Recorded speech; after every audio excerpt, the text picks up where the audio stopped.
এটা কি দেখছেন? এটা হলো সিগারেট। প্যাকেটের গায়ে লেখা আছে স্বাস্থ্যের জন্য ক্ষতিকর, কিন্তু রে ভাই এর কাস্টমারগুলো খুবই ভালো। এর যতই দাম বাড়ুক না কেন কোনো দামাদামি করে না, খালি নগদ টাকা দেয় আর নিয়ে যায়। ডেট দেখে না, কিচ্ছু দেখে না, খালি সিগারেট দেন আর টাকা নেন। দাম কত কোনো বিষয় না। কিন্তু রে ভাই এই দেখেন, এটা কি? এর ডিম পুষ্টিতে ভরপুর, নিত্যদিন লাগে, প্রয়োজন হয়।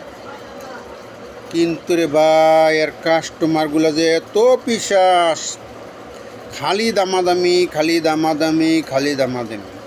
ছোটো দেন, বড় দেন, সাদা দেন, কালা দেন, ওই জায়গায় কম, ওই জায়গায় বেশি, এত দাম বাড়লো কেন? হাজারো প্রশ্ন।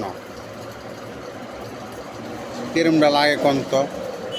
এটা এত ভালো জিনিস, দাম একটু বেশি হইলে কী হয়েছে? মুরগি কত কষ্ট করে পারে, খাইলে উপকার, কিন্তু এটি দাম দাম। আর সিগারেট ক্ষতি আর ক্ষতি, কোনো দামাদামি করে না, তারপর খায়। এটা হইলে বাঙালি জাতি, এটা ক্ষতি, ওটা কোনো সমস্যা নাই। বালা জিনিস কিনা খাইতেই খুব প্যারা।